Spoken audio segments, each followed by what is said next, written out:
Well, good morning. We had a breakthrough in this cyber attack on Friday. I can now share that the personal data that the threat actor published to the dark web was either encrypted or corrupted. The majority of the data obtained by the threat actor is completely and totally unusable.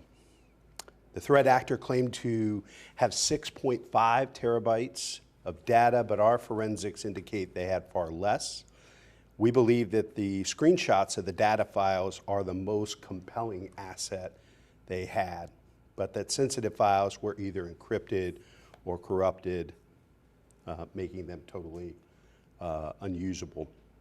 We believe this is why the data auction failed. We had to be careful about everything we said so as to not compromise the investigation or antagonize the threat actor. We consistently shared that this was an ongoing situation and an active investigation. We had to be cautious about what we released.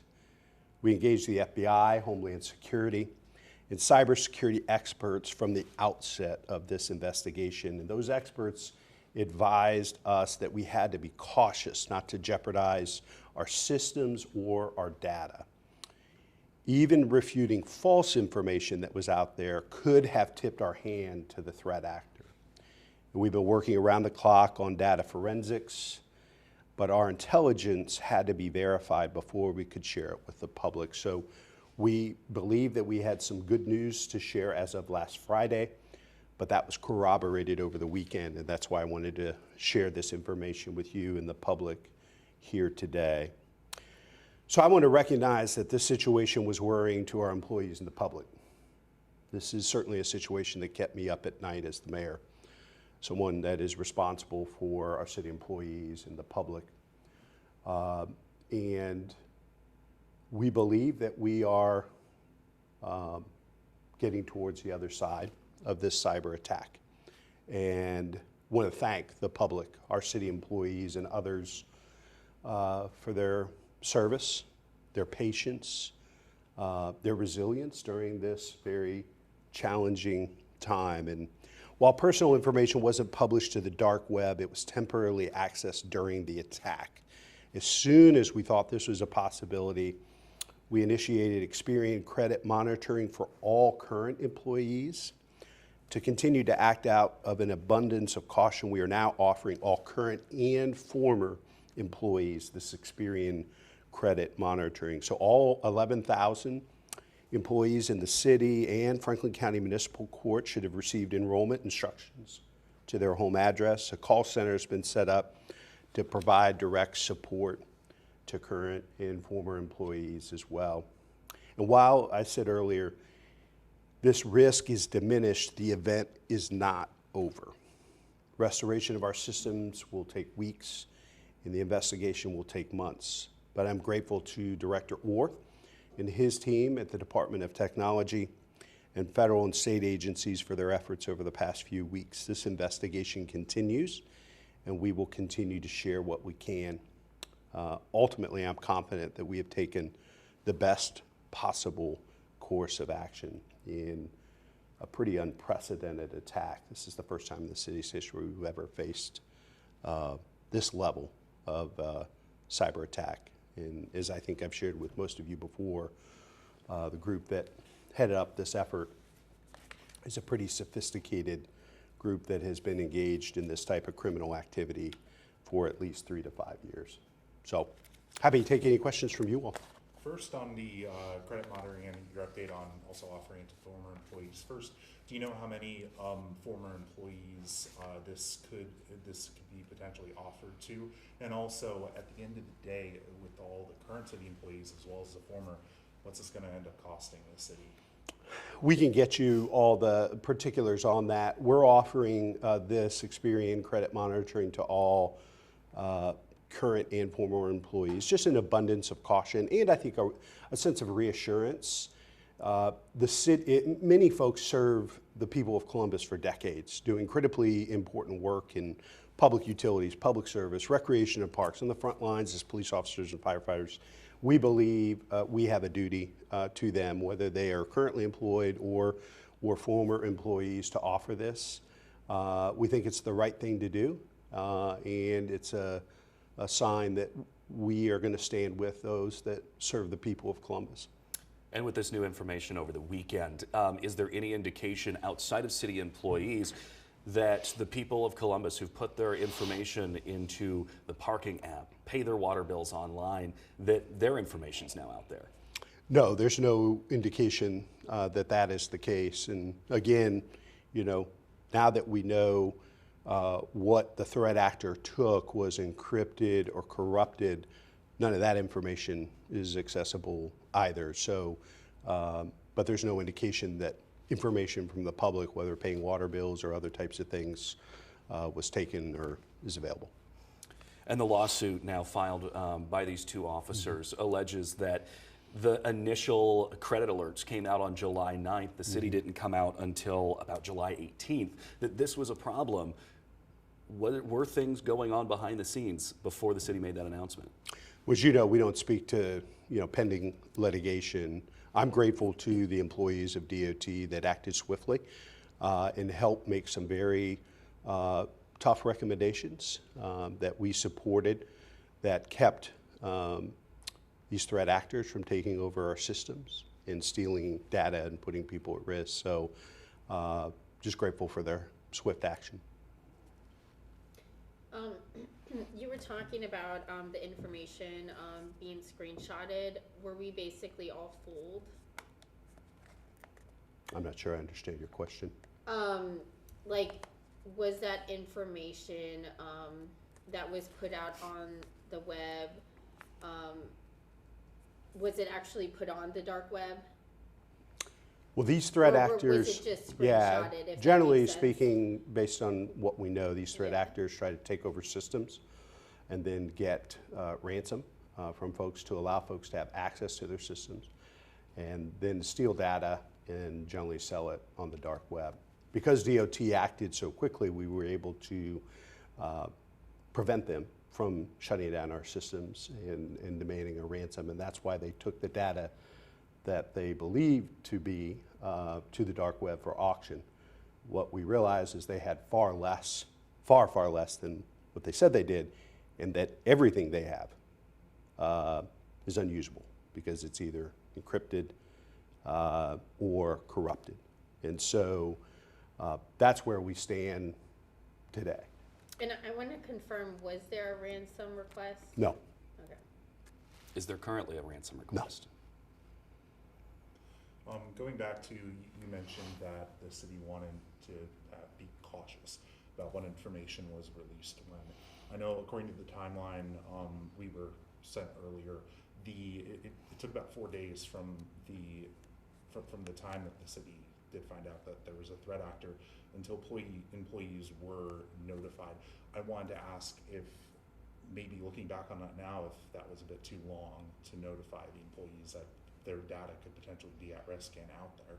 Well, as you know, I'm somebody that's always committed to continuous improvement. I always think we can do better by our employees and by the public. And so when we allow this investigation to take place, it's going to take several months, and any recommendations on changing policy, procedure, notification, we're going to have to invest more money into cybersecurity. We've invested, $12 million over the last 5 years into cybersecurity, and what this incident and attack and this crime shows is that we have to remain vigilant about this.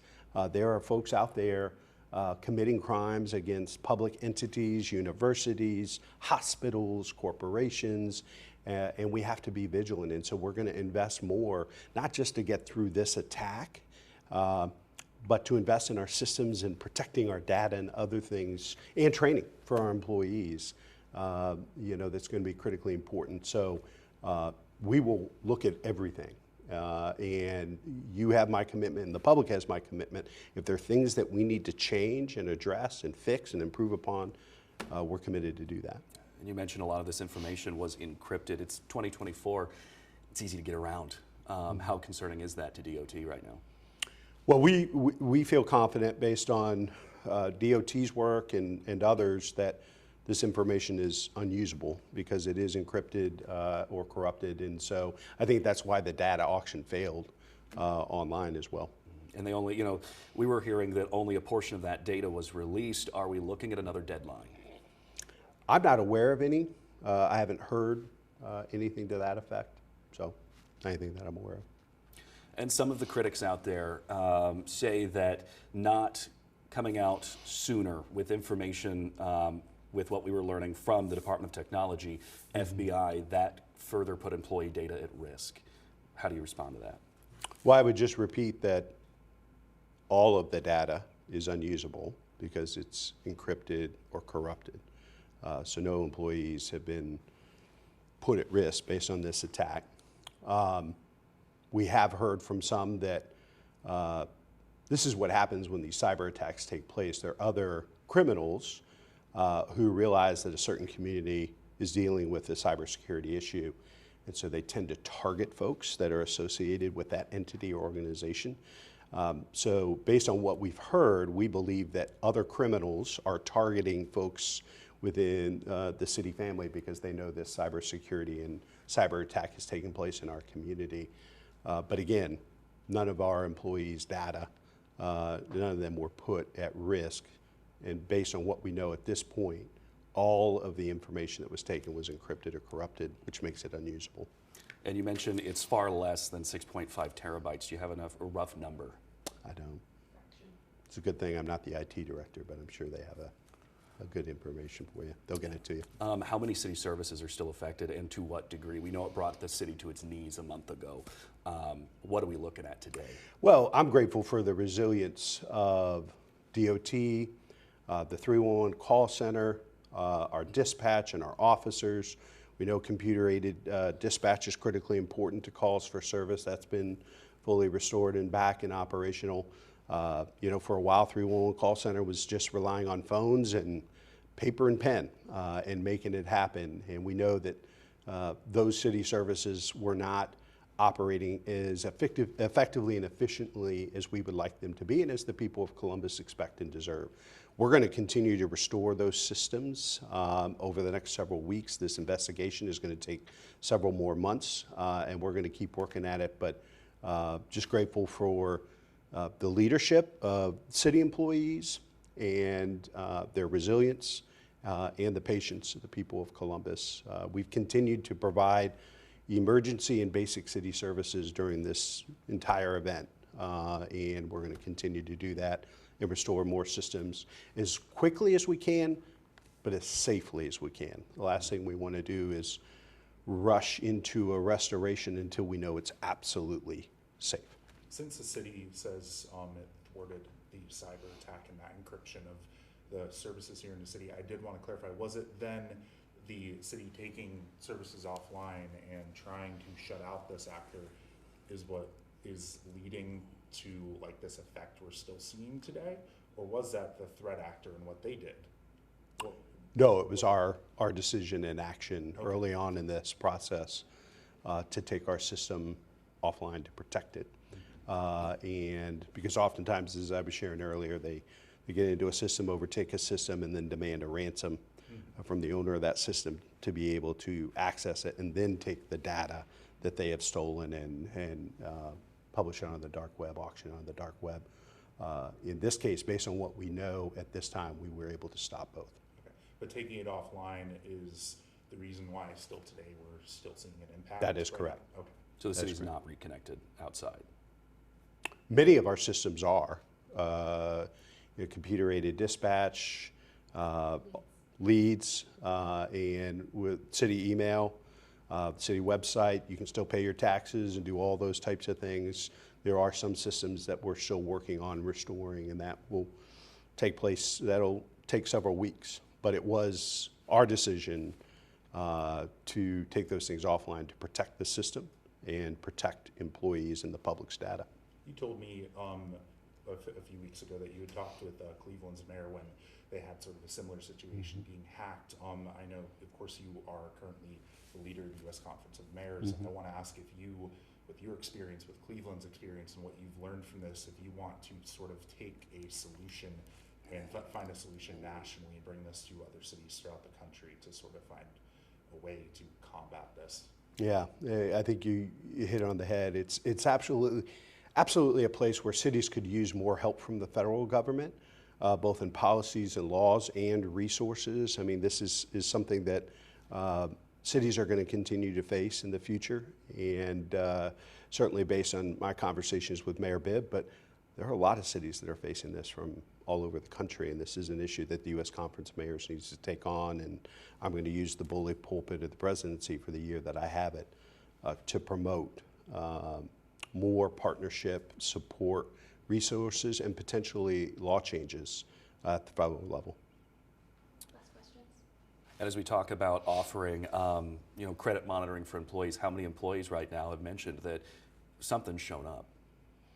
I don't know if I have an exact number on that, but I'm sure if we can provide it, we certainly will.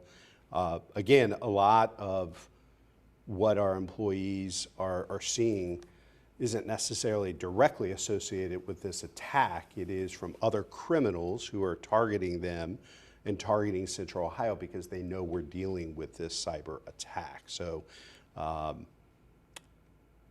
that's why we're offering this credit monitoring and also trying to engage our employees and their families to keep an eye on things, because even though it's not directly connected to this cyber attack, there are lots of criminals out there who are targeting this community and our employees because they know of the raised concerns, awareness, and anxiety based on the attack.